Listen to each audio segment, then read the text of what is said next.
Hi అండి. ఈరోజు నేను తయారు చేసేది వామాకు పచ్చడి అండి. వామాకు అండి, ఇవ్వండి ఇలా ఉంటుంది వామాకు, అందరికీ తెలిసిందేను.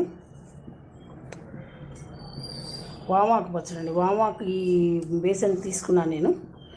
మిరపకాయలు, దానికి కావాల్సిన పదార్థాలు మిరపకాయలు అండి. కారం చూసుకొని ఎవరికి ఎంత కావాలో అంత చూసుకొని వేసుకోండి.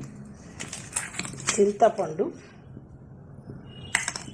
పోపు దినుసులండి, మినపప్పు, ఆవాలు, మిరపకాయ, కొంచెం మెంతులు వేయాలండి,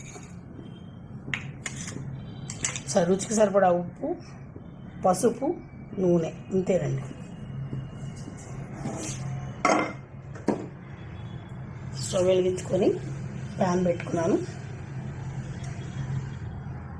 కొంచెం ముందు పోపు వేసుకుందాం.